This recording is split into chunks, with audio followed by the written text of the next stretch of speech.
Hey, thanks for tuning in to the True Sports Physical Therapy Podcast. This is your host, Yoni Rosenblatt. Awesome conversation today with Dr. Christie Chiesa. You're going to get a lot of specifics on concussion management, concussion rehabilitation, concussion evaluation. I encourage you to really take some notes maybe while listening to this so that you can go back and dive into some of those specifics and make it a part of your practice. This is a niche patient presentation that takes some study and practice to get good at helping and rehabilitating those patients and athletes to their fullest, but you're going to get a ton of pearls of wisdom from Dr. Chiesa. She's really become an expert in this very specific pathology. So I encourage, as always, feedback following the podcast. You can reach us at pod@truesportspt.com and really buckle up for a great conversation. Welcome to the True Sports Physical Therapy Podcast. We got Dr. Christie Chiesa with us. She's going to tell us about all things concussion. Before she tells about all things concussion, she's going to tell us about herself. And this time, we're all going to be listening because now I hit record on the podcast, okay? Perfect. Right. Just so this is as true a sports physical therapy podcast as you can get because we're not even going to edit that out. Perfect. Rarely do we do things perfectly here. So before you tell us about concussion, tell us about you. Tell all the sports PTs listening how you got to where you are today. Gotcha. So I'm Christie Chiesa. I'm from Pittsburgh. Grew up playing sports. Went to Central Michigan University where I played soccer. Unfortunately, growing up, also had a lot of injuries, so that's what made me want to be a PT very early in life. From Central Michigan, after completing my undergraduate work there, I came back to the University of Pittsburgh and did my Doctor of Physical Therapy program. And following that, was fortunate enough to be able to do a sports residency where I did that with Massachusetts General Hospital and Northeastern University, who had an association together. Now, not to be confused with Harvard. No. It's totally different. Different. Is there a Harvard PT school? No, I do not believe so. So let's just say you went to Harvard. Okay, yeah. Mass General, go ahead. I did have a Harvard email. There we go. But so while I was there, I got to work with a good amount of professional athletes as well as just D1 college athletes, in addition to a lot of the people at the sports medicine program. So following there, I knew that I didn't necessarily want to be with a particular sports team, but I definitely didn't want to work with just a general ortho population. So once I had a mentor reach out to me, and I learned more about this area, despite the fact that it's in Baltimore and I'm from Pittsburgh, it seemed like a great opportunity for me to work with some of the high-level athletes, still professional, but also like the youth level and weekend warriors, and also having that interdisciplinary approach, since we have a lot of strength and conditioning coaches. But throughout my time during my grad work and in the sports residency is when I also got introduced to concussion PT. So since then, I've really tried to make sure that I've been developing that as well as my knowledge on the orthopedic sports injuries. Yeah, it's been really awesome to watch you develop that expertise and to learn from you as it pertains to concussion. Small sidebar, when I look to add outstanding sports PTs to our team, the first thing I do is turn to my network, and that's something we talk a lot about on the podcast, is developing your network, developing those strong relationships. I reached out to PTs who have been through True Sports and moved on to some awesome opportunities, as well as the current PTs, and one of them is Dr. Tim Mahan, who's been on the pod a number of times, ran a residency himself, and now he's really head of sports science, essentially, at Rutgers football, and I said, who do you got? I need a great PT, and he reaches out to his network, and I get your resume. And so as soon as I jumped on the phone with you, we had a great conversation, and it was really immediately a collegial conversation. I really appreciated that because you were really quick to just drop how terrible Baltimore is at football, and still... Being from Pittsburgh, I had to. When I heard Baltimore, I was like, oh, no. It's crazy that you say you had to, because it was a job interview, Chiesa. It's true. I have to be honest. Yes, you were very honest. You told me I mispronounced your name like a million times in the phone call. But despite all those things, I think that's just worthwhile highlighting, is that the reason you kind of joined our team, or that I was super interested in bringing you on, was really your ability to connect quickly and speak so passionately about things like concussion. So really excited to have you with us. Let's dive right in. Walk me through your evaluation when a concussion patient walks in the door. So, very extensive process when you have a concussion first presenting. A huge part, I mean, it could end up being the entire evaluation, is the past medical history and the subjective. I often tell people, especially those who start to treat, I feel like they bring that up in referral to orthopedic injuries. I know I've had some professors say, some people, all you have to do is ask them questions and that'll tell you what it is. Maybe that's true for some, but it's particularly true with concussions. All someone has to do is come in, tell me the mechanism of injury, some of the immediate and prolonged symptoms, talk to me about things that bother them. Very important to learn about if they got imaging, if they gotten certain things cleared, but just listening to their story, and there's so many components, including the psychological and the emotional component. There's different subgroups of concussion, and I'm constantly trying to put that person in different groups. One is rarely in just one group. And the psychological and the behavioral piece is huge. So that ends up being a big part of me just getting intake from them. A lot of times after that subjective, assuming that the red flags and all of that have been cleared, I can immediately give that person exercises without even doing a more formal exam. But if I'm able to get through everything, normally it's the past medical history, just generally observing them, having like a flattened affect or monotone, pupil dilation, just different head tilts and asymmetries. Then going into, again, the current symptoms that they're experiencing, things like, again, if I want to clear out the cranial nerves and the bigger details neuro-wise, then going into making sure the cervical spine is clear, thinking about the C-spine rules. I often tell people a big mistake that people make is assuming that because that person went to the ER, because they saw a doctor, that automatically means that they're clear of things like cervical instability. But if anyone remembers in school, that C1, C2 instability, that can only be seen with an open mouth x-ray, right? So they could get imaging, but a lot of times it's not that open mouth x-ray. So asking those questions, especially with people who come in after a car accident or after getting, head-butted going up for a header in soccer, making sure that all those bases are clear and asking about questions such as head heaviness and debilitating headaches. I had a person at one point who got hit almost head on, went to the ER, had a bunch of different testing, came to me. But then I'm talking to her, and as we're talking, my spidey senses were kind of tingling, especially when she talked about this feeling of head heaviness, like her head was gonna fall off her body. So immediately I do a sharp purser, and I didn't feel a clunk, but she literally looked at me and said, I feel like my head is where it's supposed to be, right? So needless to say, I collared her up and sent her to the ER with her mom. She ended up not having that cervical instability, and all the ligaments were okay. She did have a lot of laxity though. But things like that, you hear about those horror stories, and it's important to make sure that you're clearing the cervical spine before you do anything else when it comes to having them do head shakes or full body rotations. Okay, so they walk in. Let's break it down a little bit. They walk in. Maybe they say, my neck's bothering me. Maybe they say, I had a concussion. Maybe they say, my doctor just told me to come. I don't know why I'm here. What are the questions you have to hit? Subjective history, what are the questions you immediately go to in that instance? So asking about the mechanism of injury, asking about things like, did they lose consciousness? Why does that matter? Well, a lot of times there's different things that can indicate prolonged duration of symptoms or recovery. Loss of consciousness certainly is one of them, and it's just important to know that time frame between, and were they in a safe environment during that time, who was around them. But also an important one is knowing about immediate symptoms such as dizziness.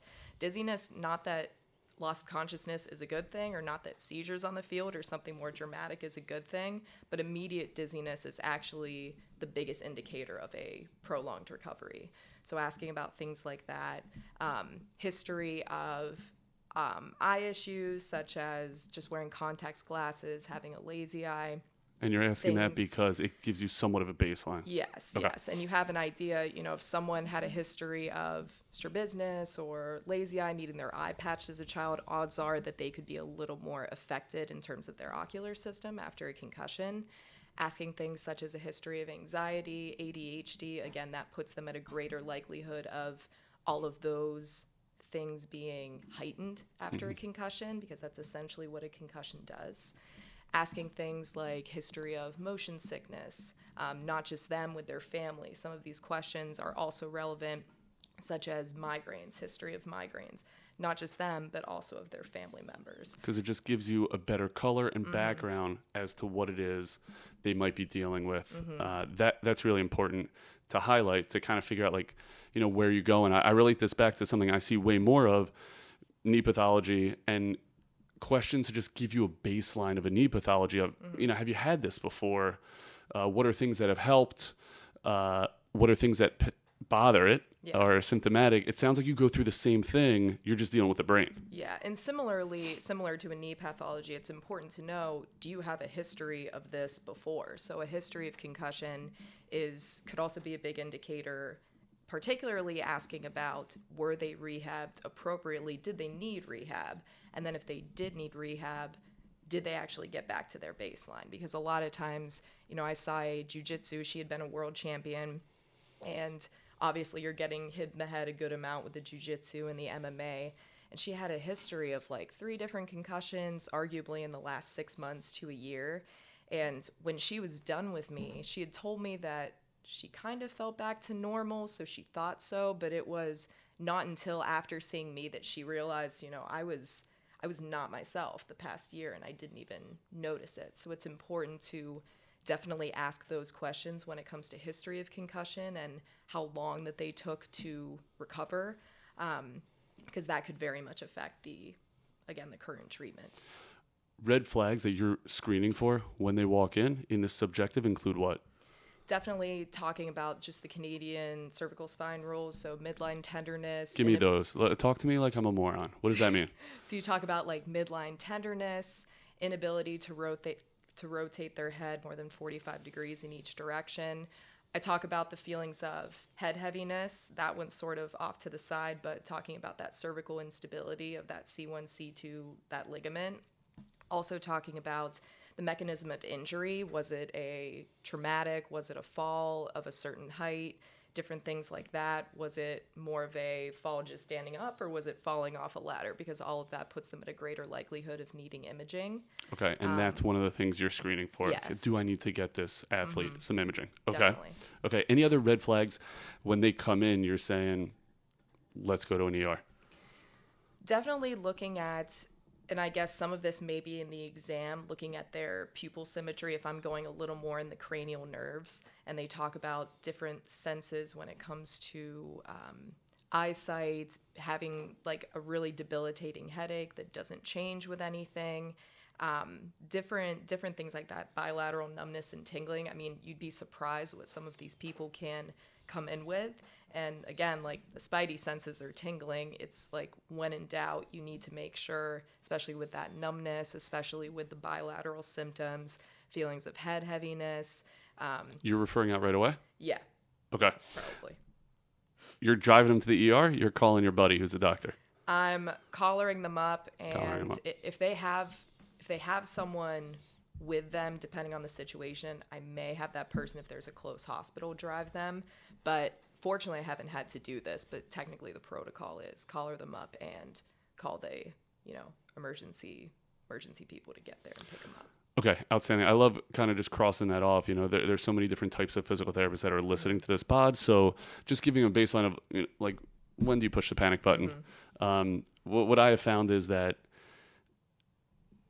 you're never doing wrong by pushing that panic button. And that's why it's so important, when I say panic button, to have an awesome network of providers. And we'll get into that, how important that is to develop that, so you can lean on some of these other health professionals.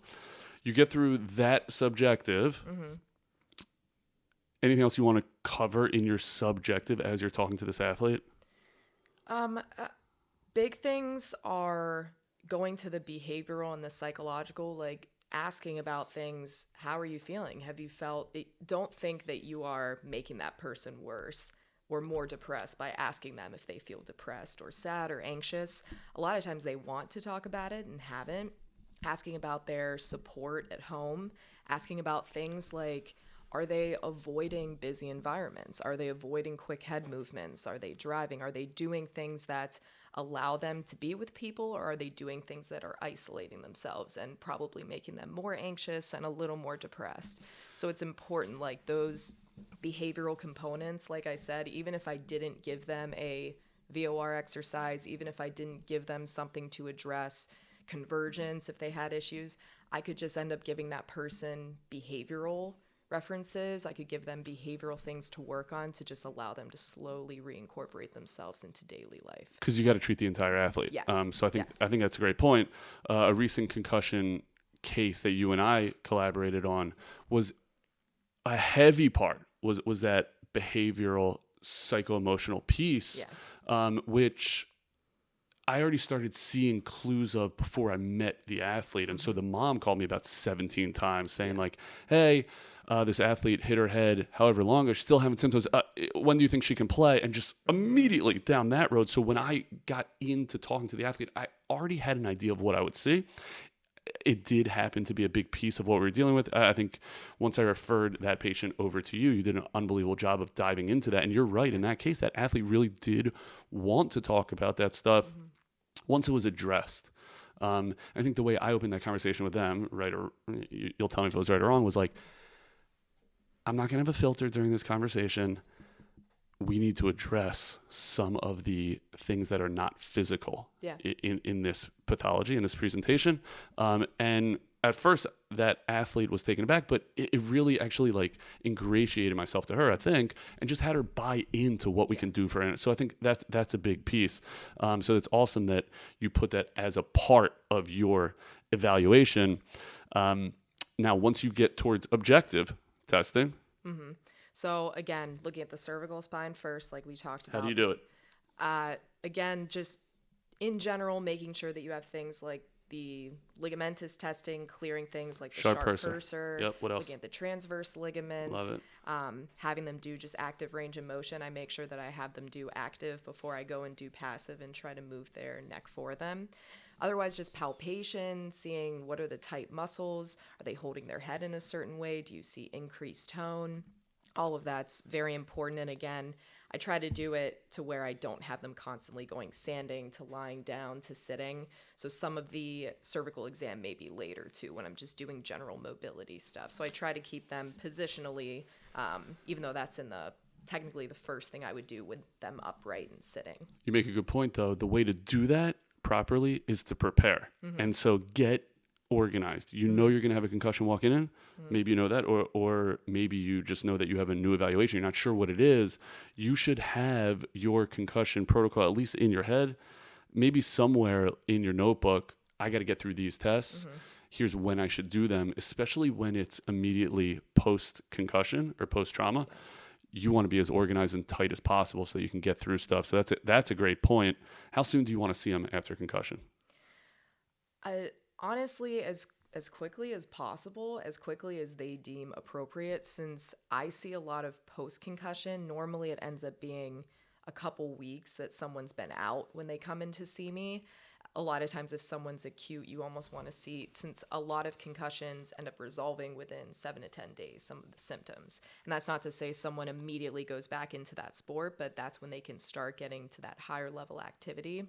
So sometimes I end up seeing people, like I said, more like 2 weeks out, or even, I mean, to be fair, some people I've seen years out who have had lingering symptoms. But you want to see them right away. Yeah. You do want to see them right away next day. Honestly, probably, yeah. Great. I was amazed to see 30% of concussion symptoms. 30% of all concussions, their symptoms last longer than a month. So I'm not surprised that you're seeing them so much later. And so if they're coming in that early, you get through your subjective, rule out your red flags. You've looked at the cervical spine because that's where you kind of want to start.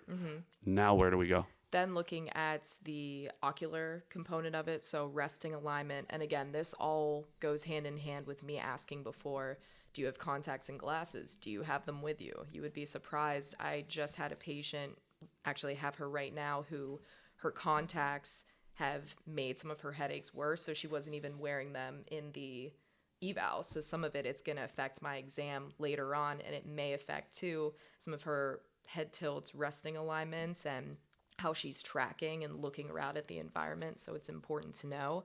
Also things like, special tests, you talk about head thrust, looking to see if there is a vestibular hypofunction, if they have that eye catch up when you're rotating their head quickly to center. Are we there already? Huh? Are we already in that part of the exam? Yeah. Okay. Yeah, we can So get there. resting alignment. Well, walk me through how you do it, because you're the freaking expert. So resting alignment, you're looking at how they're kind of sitting, how they're holding their posture.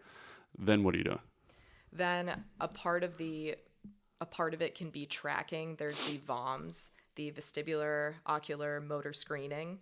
A lot of people don't know about it. Some do, but basically there's saccades, so quick eye movements back and forth. There's smooth pursuits, tracking. Then there's other pieces of it like convergence. How do the eyes work together? So some of that I also do.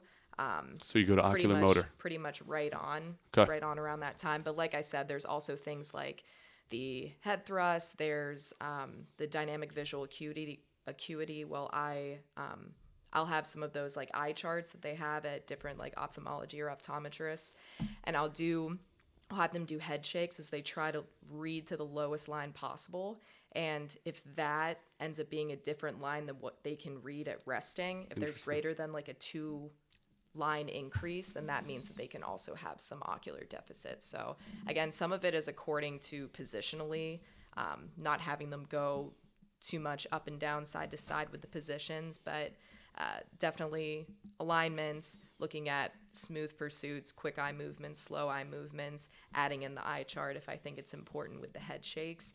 But some of it, if someone's really hyped up and the quick head movements are causing a lot of symptoms, I'm probably not going to have them do it. So some of it depends on those current symptoms. And I think that's where that's the difference between rookie and being a seasoned expert. Understand, why am I doing these tests? I think early on coming out of school, and this is true for any pathology that I would treat, I just had this massive list. Yeah. I'm like, I got to get through this. I got to do Hawkins-Kennedy. I got to do Near. I got to do like all this stuff for the shoulder. You're looking at me like, why would I do that for concussion? I'm talking about shoulder. No, when you look at it for the shoulder, that's not the case. Mm-hmm. It's all about being a sniper with your testing, right? Don't be a carpet bomber. Be a sniper. Get to the point so that you can diagnose it, create a baseline, and then you come back and retest. It sounds like it's the exact same with concussion. Another thing that you're saying that resonates with me is that evaluation starts the second you hear from that patient, right? The second you see them in the waiting room and you walk them back, you're already starting to gather data. So that definitely resonates with me. Oculomotor. Then going into balance. Balance, there's the best test, there's the modified sit-sib. What do you love? You're the expert. What do you love? The best test, I like the modified sit-sib because normally best test is best for less than 72 hours after injury, so more acute injuries. The modified sit-sib is more for prolonged recovery and further out, a little more accurate when it comes to that. But you can also do things like the DGI, the FGA, more dynamic stability. A lot of times I end up doing the static stuff first, since I'm going to be looking at some other things as well. And normally when I see people, they're pretty hyped up. So again, I'm looking at a bunch of different things. I'm not necessarily trying to have them walk with head movements and negotiating obstacles right away. And so if they can't do the static, they're going to struggle with the dynamic. Is that correct? Yeah, it's like a walk before you run thing. So you got to start with your static testing. That makes a lot of sense to me. They look really good there. Okay. Now you move towards more dynamic testing. Yeah. Okay. Outstanding. Then, and that's balance. Okay. And it's convergence with oculomotor. Any other tests you're moving through? So then going into the vestibular phase. So again, the VOMS testing, there's the smooth pursuit, the saccades, the convergence, but then you're also going into VOR ×1 horizontal and vertical. So that's the vestibulocular reflex. It's basically showing one's ability to maintain clarity of one object as they're moving their head side to side. So that's important to look at because almost all the time, those are one of the biggest issues that I see with people who come in with post-concussion syndrome. So you run them through that. Then visual motion sensitivity, which is also vestibular ocular reflex cancellation. So the ability to keep something clear as you rotate everything at once. Also looking at that. And those two are the big vestibular ones that you're continuing with. And it sounds like those are going to guide some of your interventions, right? Tell me how. Yeah, I mean, some of those can literally be the first interventions. You don't need a lot of times to do some basic vestibular exercises. I mean, I straight up go to Michael's, I get some things and do arts and crafts basically, where I have popsicle sticks. I use 14-point font, which is what you're supposed to use according to research for convergence and for any vestibular ocular reflex. I tape it on a popsicle stick and then I give them one and have them do things like quick head movements, like convergence. I always tell them, focusing on a point, quick head movements. yes, Okay? and then convergence is obviously they're bringing it in and out, trying to make sure that they're keeping not just clarity, but that object as one object. I tell patients a lot of times that my job is the easiest in the beginning because I give them things that they're bad at.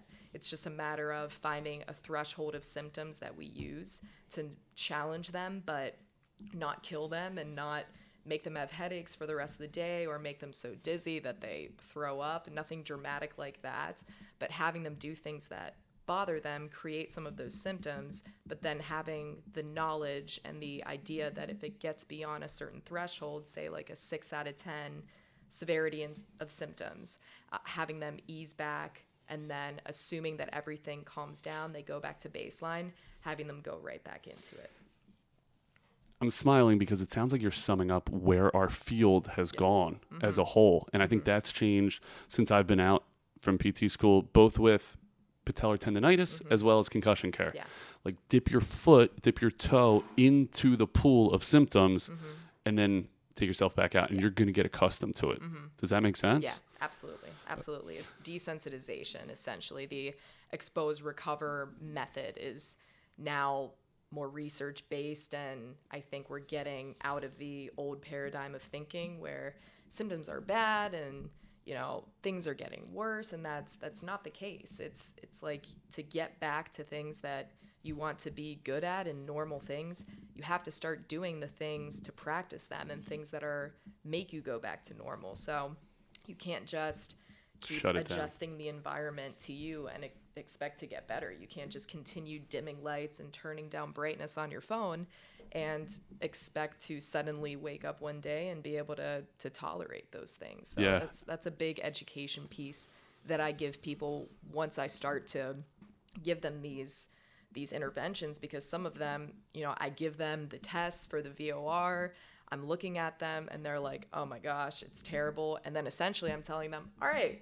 we're going to do it. And they look at me like, are you serious? Are you trying to kill me? And that's where you have to give the educational piece about the importance of desensitizing their system, the exposed recovery piece, making sure that they have an understanding of that threshold. And I just tell them, you know, you will get better. Like if you do this stuff in combination, if I think you need other disciplines to help, that's also, you know, I stay in my lane. I know what I know and I know what I don't know.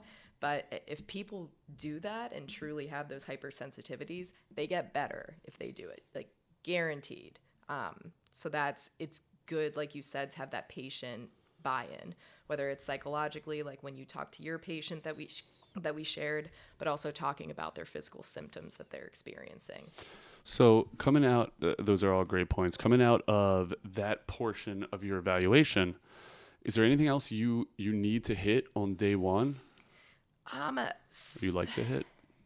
I feel like those are the big ones when it comes to more objective measures.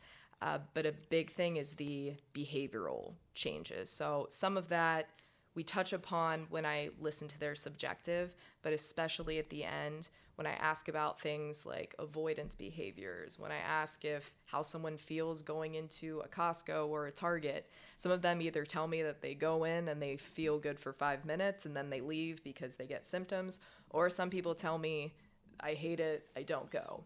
So some of the things are behavioral. I tell them, go to Target, take someone with you, buy a nice shirt, see how long you can tolerate that environment. Once your symptoms get up to that 6 out of 10, that same threshold, go to the bathroom, go outside of the store. But once it goes down, go right back into it, making sure that they are walking at least 20 minutes a day, maybe having them start in a more quieter environment and then having them go to something like a busier park, understanding those behavioral components, maybe even some mindfulness. There are different apps that you can use that I heard about when I was with Lenore Hergrid at MGH.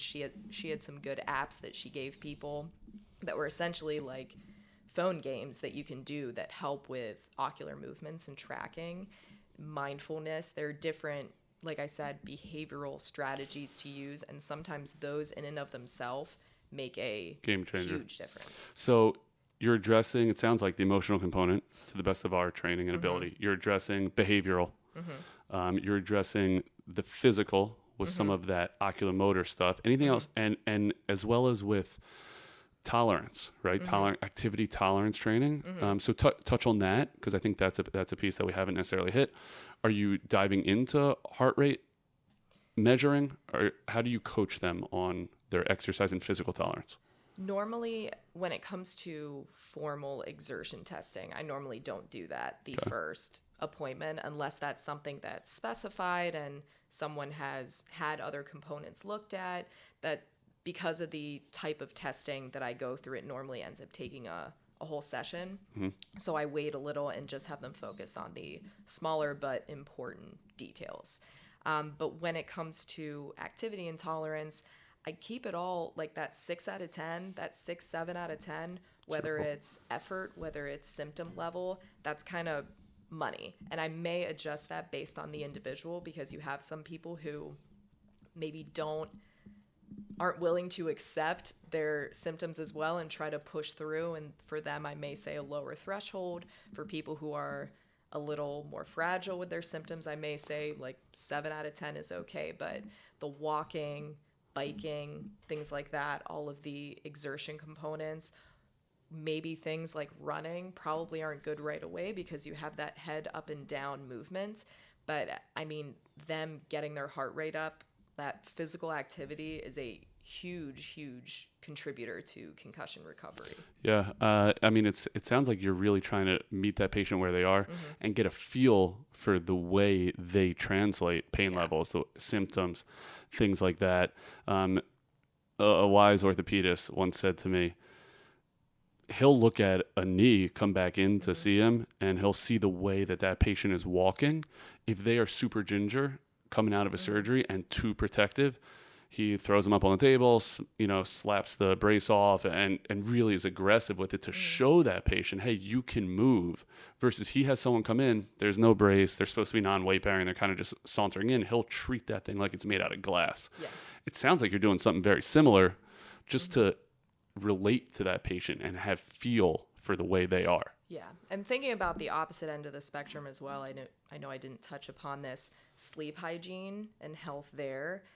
Making sure that they're being active, making sure they understand things like we don't want excessive napping. We don't want to say sleep deprivation to an extent, but a lot of times people with concussion, they have issues falling asleep, staying asleep, and it doesn't help with any of their other symptoms, doesn't help with them having energy to do things like exertion activities.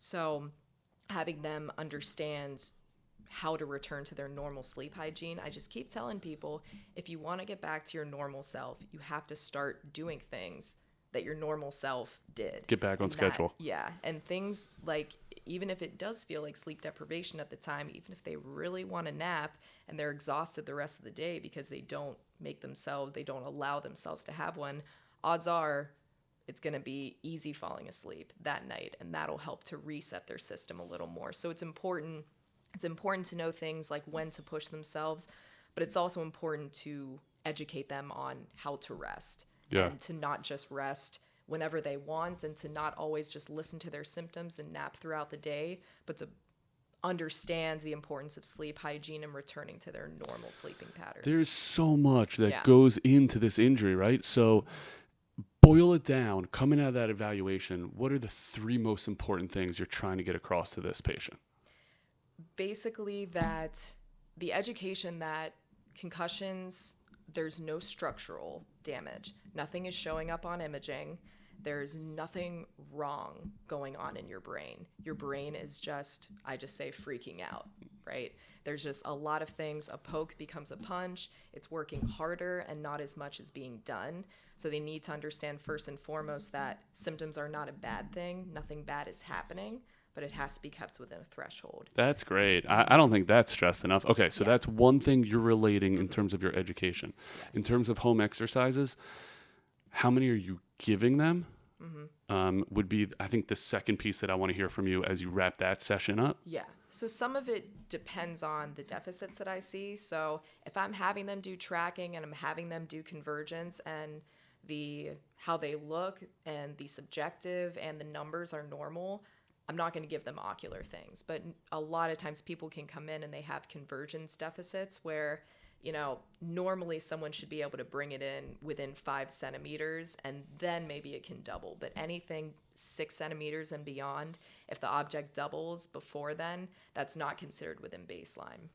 So if someone comes out of convergence and maybe they get a normal value, but their headache is crazy and their dizziness is crazy, then convergence, a lot of times I'll start with, like I said, the popsicle stick with the 14-point font on it. From Michael's. Yes, from Michael's, of course. Sponsor of the show, actually, yes, Michael's. My beautiful arts and crafts. Yes. And then also compliments to Michael's. There's also something called a Brock string.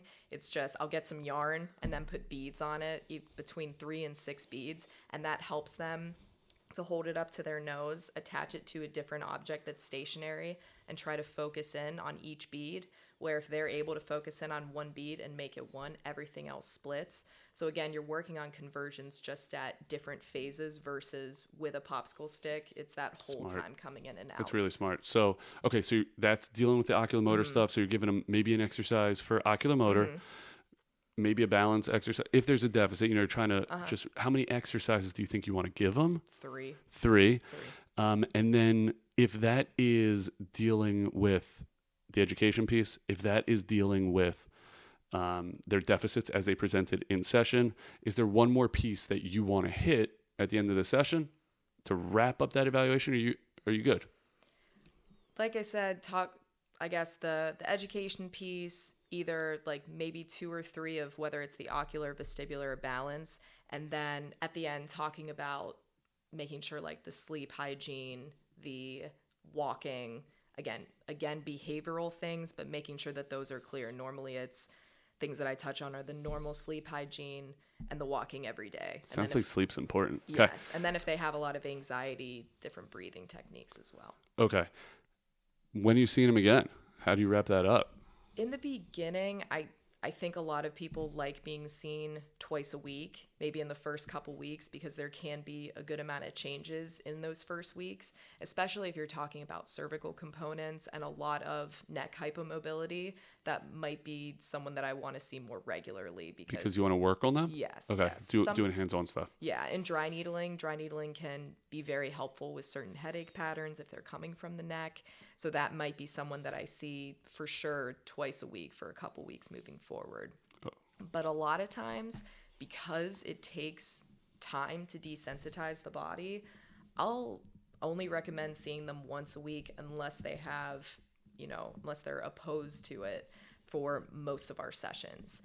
Because like I said, assuming that they're doing things on their own, it takes time to desensitize the body. So if I see them, on a Tuesday and then a Thursday, how much time are they really getting in between to work on their stuff enough to make sure that they're getting desensitized to it? So I want to give that person more time to work on things because it takes time. Yeah, and I'll tell you what you're great at is staying in contact with your patients, having them text you or working through our True Sports app, our home exercise app, just to understand how, hey, this is too easy. How would you progress it?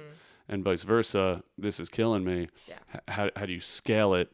That's a really good education piece. And then as you take them all the way through and their symptoms start resolving, hopefully, what do those sessions start to look like further away from that evaluation? Call it 4 weeks of care.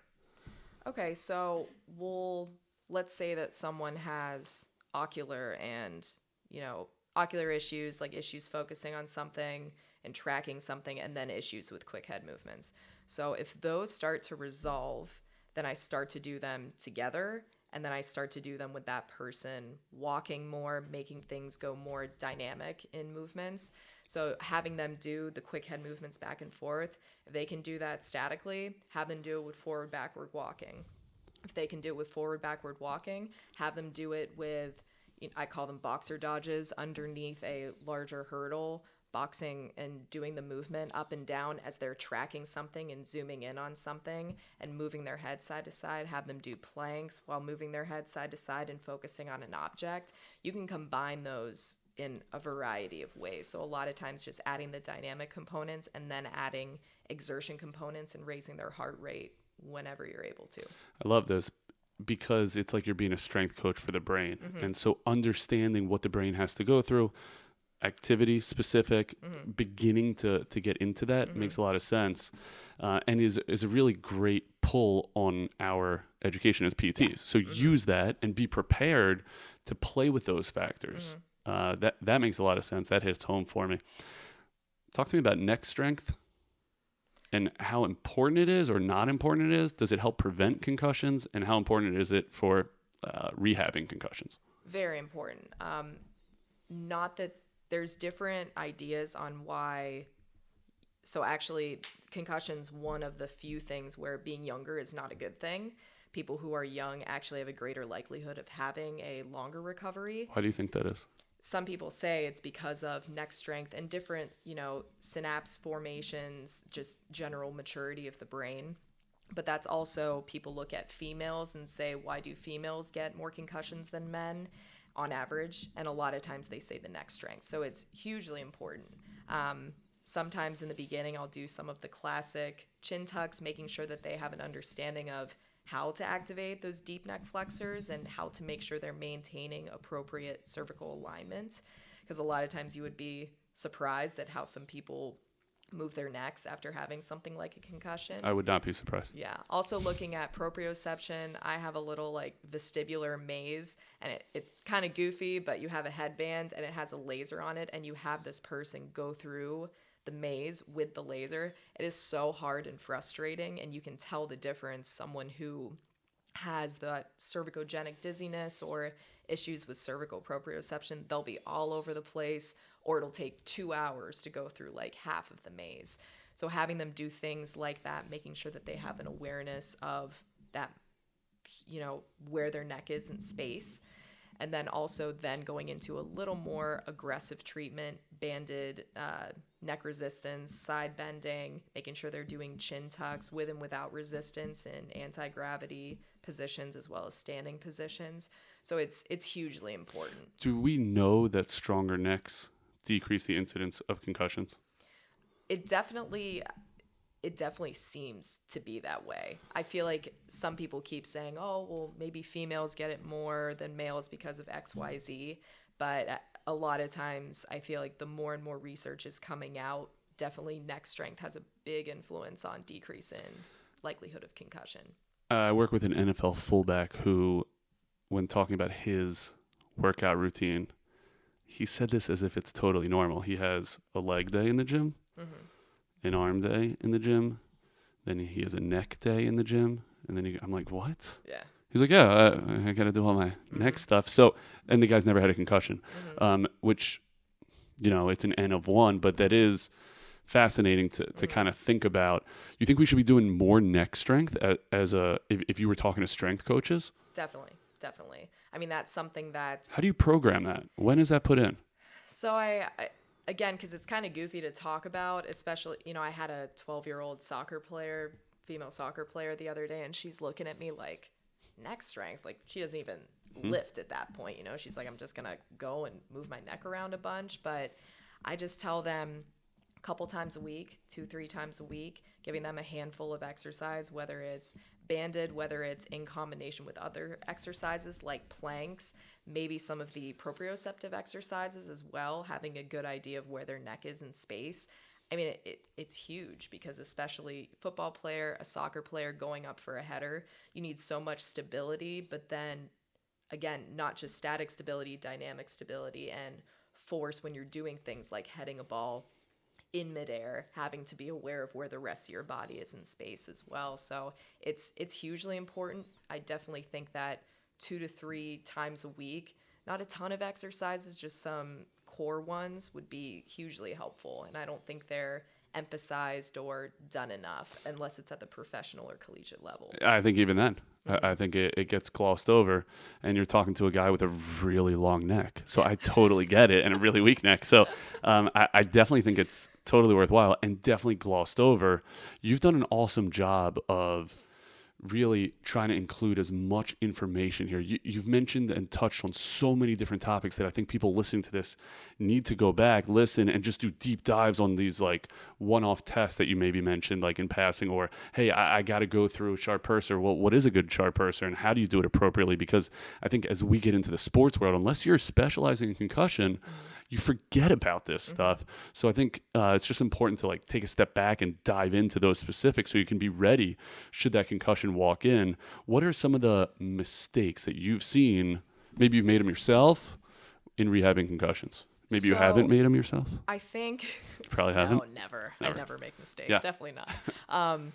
Big things are rushing through the past medical history. Again, I've said multiple times that I could not even put my hands on that individual. I could not do the VOMs at all. And as long as red flags are cleared, all I could do is talk to them. And right then and there, I could give them behavioral things. I could know that issues with quick head movements and focusing on something, I don't need to look at it with the VOMs. I can just automatically give them that exercise. So again, even if that means you spend literally the entire time talking to that person, it's so important. And in addition to the fact some of these people have memory issues. I just want to correct one thing. Yeah. Because I don't think it's talking to the person. I think it's listening. Yeah. It's listening to that person. I know that's what you meant. Yeah. And that could be the best session of their lives. It could be totally game changing. So that's one mistake is we don't listen enough. I think that's really true. Yeah. Any other mistakes like jump out to you? I've mentioned it, the not assuming that all red flags and all of the potential issues like cervical instability, not assuming that those have been cleared by other health professionals, regardless of whether they've seen a neurologist or have gone to the ER. It doesn't mean that everything is clear and that you don't need to, cross the T's, dot the I's.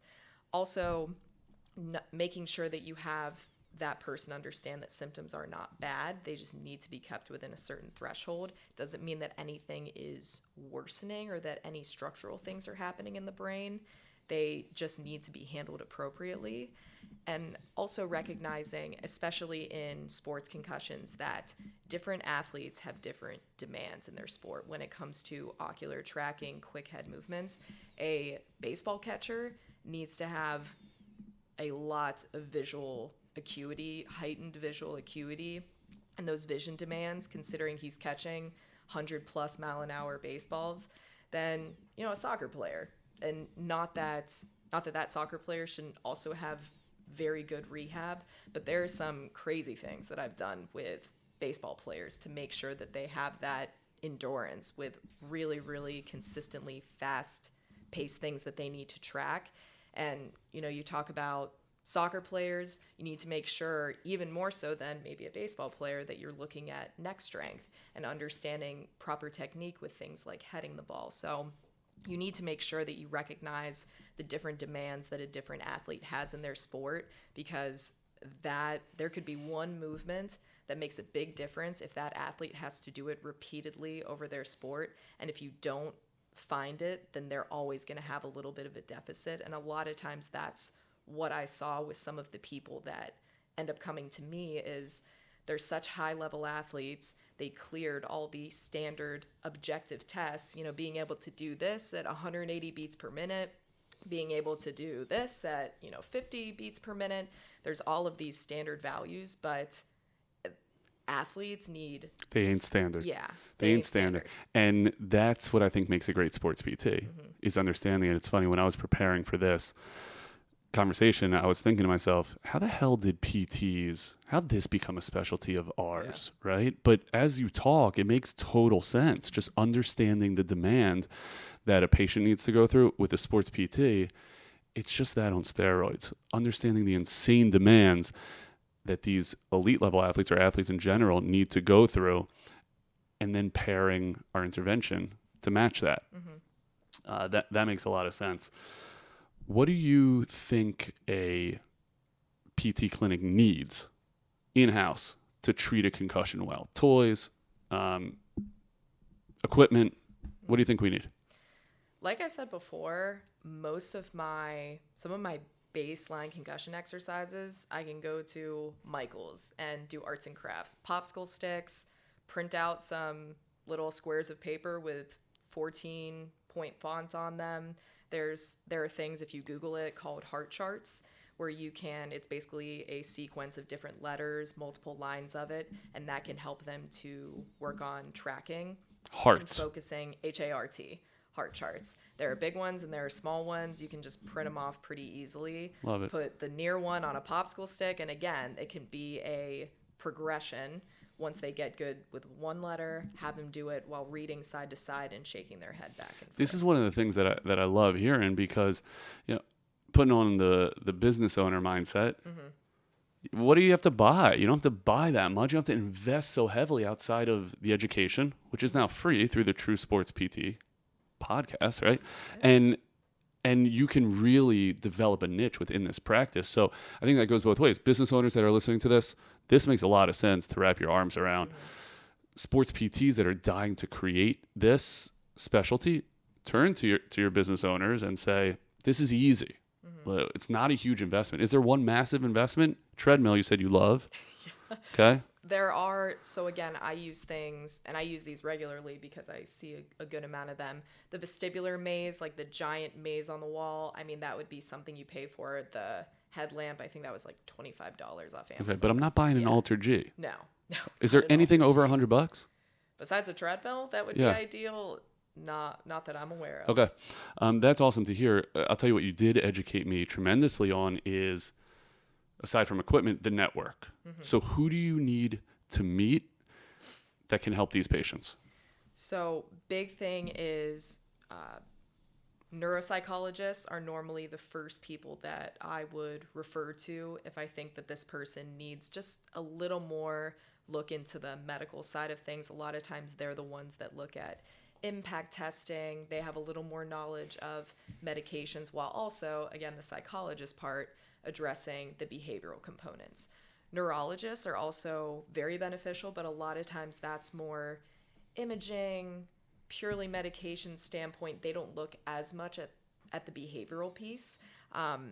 So very important when you need them, but a lot of times I go neuropsychologist first, and then they help me to see if a neurologist is required. Okay. Also and this is hugely important, a neurooptometrist, a really good person who you can look to for assessing the eyes a little deeper.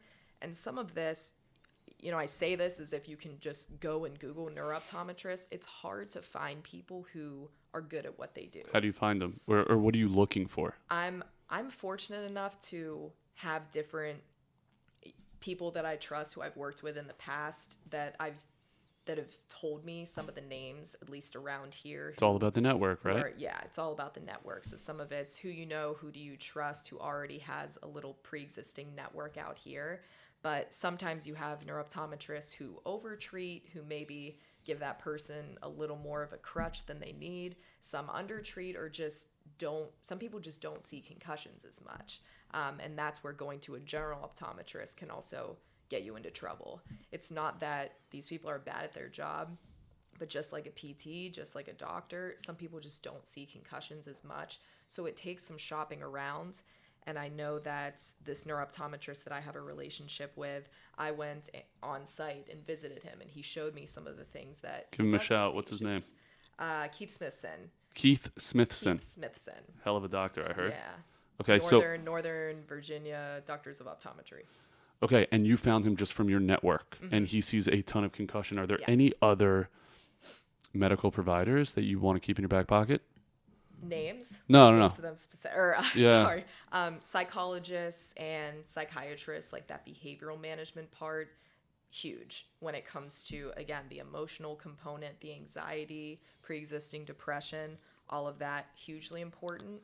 And then not making sure that you're understanding the network that that person already has, whether it's an athletic trainer, a strength and conditioning coach, even like a PCP or just like a general sports med doc. You all need to be on the same page, especially the athletic trainers, the strength and conditioning coaches in that return to sport phase. If it's a college athlete and they're constantly going back and forth between their time with the athletic trainer and their time with me, concussions are very easy to treat quite differently depending on that person's training. Which is why communication is imperative, right? And making that a part of your craft as a sports PT. How do we communicate? How often are we communicating? How can we be as thorough as possible? We need to get out of these silos and really start to communicate with all of these specialists, because it's the patient who wins there. Is there any surgical intervention here at any point? And specifically, I want to dive into occipital neuralgia and stuff you've seen around that. Yeah, I've heard of some more recently coming here, occipital nerve ablations. To be honest, I had not seen anyone with that procedure done leading up to being here now in the last year. But otherwise, when it comes to surgical interventions, I mean, to me, that would be if someone has more than a concussion. You know what I mean? That would be stuff that's done a little earlier on in the process. Yeah, I have seen some of that occipital neuralgia intervention. I've seen releases of the nerve as it exits the cranium. I've seen ablations, like you spoke of. I've seen some of those. I've seen injections. Have you seen those? Not like Botox injections. Botox injections, I have. So I was thinking more of like surgeries. I didn't know if you meant surgeries versus procedures. Yeah, both. It's a rookie podcaster question. I didn't do a good job of clarifying. So I've seen both of those interventions to differing levels of success. I've seen some of them go absolutely terribly. And I think a piece of that was it may not have been the right patient for that, because I don't think that everything that you covered today was exhausted before that happened. So I think it's like with anything, you want to check those things off your box or off the list and just make sure that we're covering all of our bases. What's the future of concussion care? What are you really excited about that you think is coming out or being researched currently? So I worked with UPMC Concussion Clinic when I was in Pittsburgh, so I got a lot of my teachings from there. Do they have a football team up in Pittsburgh? Huh? They have a football team in Pittsburgh? They do. Huh? They do, as a matter of fact. I haven't heard of them this year. Go ahead. Oh, man. Oh, gosh. So many thoughts. Yes. Please don't share them. Yes, UPMC, you were saying. UPMC recently came out with exit testing. It's called exit testing. It's similar. There are different return to sport protocols that had been used.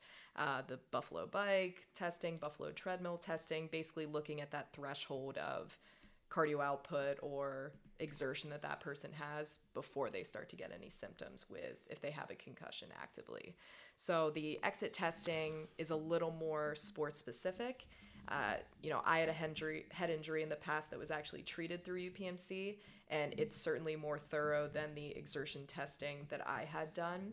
And I'm excited to see more sports specific rehab coming out, because I think, like I mentioned earlier, with some of the high level people that ended up coming to me because they got missed, because they needed higher level care or needed to have higher level expectations and movements looked at that go well beyond just standard values. So they continue to have these lingering things that I think otherwise would have been caught if there was more thorough exertion return to sport testing. So I'm excited to see where that goes as things like the exit testing, the article on that comes out.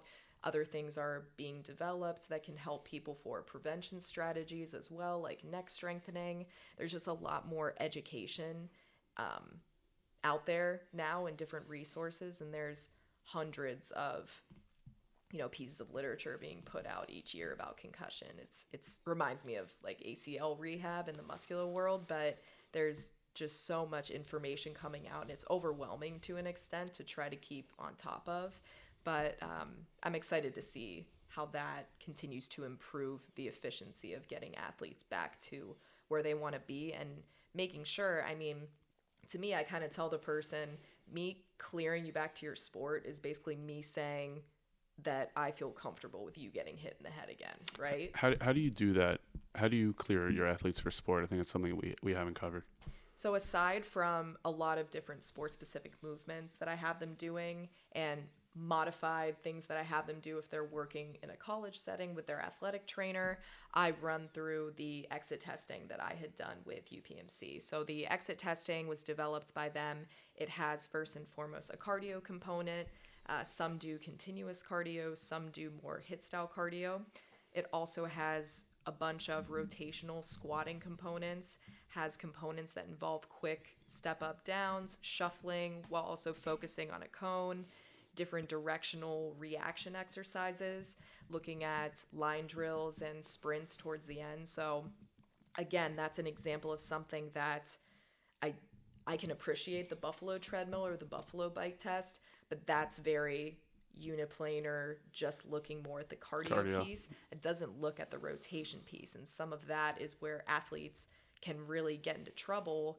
And furthermore, proprioception, there's a much greater risk of musculoskeletal injury, particular lower extremity, even after someone gets cleared from a concussion. It gives you a score? It just gives you a score of readiness to return? You more so look at symptoms similar to when you're doing VOR exercises, but the big symptoms are dizziness, fogginess, nausea, and headache are the four main guys you look at. So similar to the VOMS exam, which that's also something you look at, those are some of the main guys that you're tracking throughout their time, throughout the components that you are splitting up during that exit testing. That's really great. I think add that to your list of things that a clinic has to have, is an understanding of that, so that you can release your athletes safely. You bring up the NFL and the way they deal with concussions. You talk about how far they've come and how they have this third body supposed to be clearing these athletes to return to sport that is independent from either team. It's crazy how far that's come. I'm of mind to think that it should be like that with every musculoskeletal injury. There should be an independent body to say this athlete is safe to return, and they're not influenced by the Steelers and they're not influenced by the Bengals. Yeah. They're just out there for the athlete. I hope that eventually that's the future. I don't know that it could ever get there. That would be something I would be really excited about. Not that you asked, but I think why are we not there? Why are we not there? Because aren't those medical professionals for the team saying you're good because they're on that team? Yeah. I think that would be something that'd be super interesting that maybe we could get to. We should do a whole pod on that. Yeah. I think some of it too, and I know I mentioned mostly the symptoms, but the exit testing, I don't always do this. A lot of times I look at just perceived exertion, but you can get data like blood pressure and heart rate and changes like that depending on the person that you're working with. So I think the opportunity to have that more objective data and those changes over time could also help when it comes to like third-party involvement and more standardized values. So some of it may be that, having more standard values and being able to trust other people doing, running them through testing as well. Yeah, I love that. And I bet you eventually it gets sport specific. Like you said, those demands are so unique. Lacrosse athlete, pitcher, catcher, they're so unique. So getting better values around that I think would be awesome. How do people find Dr. Chiesa so they can just learn more about concussion and what it's like to be an outstanding sports PT? So I work at the True Sports Columbia Clinic right by Howard High School, right down the street. That's mostly where I do all my treatment out of. So I'd be happy to give out my email or, give us your email, give us your social media. Yeah. How do they find you? So my email is Christie, Christie, @truesportspt.com. And my Instagram handle is Chiesa, Chiesa DPT. So you can find me on either of those. We will definitely list that. It's Chiesa, not Chiesa. I was trying to be specific. Not Chiesa. No, it's great. Thank you for pointing that out. A real wealth of knowledge. I think you do an unbelievable job of being such a pro and being as objective as possible, but also being subjective when necessary in evaluating and treating these athletes, specifically with concussion. So it's something that I've learned a tremendous amount by having you on the squad, by having you as a piece of the pod. Has really been awesome. We're always also looking to improve. So we're totally open to feedback. We want to know who we should have on this podcast. Reach us at pod@truesportspt.com.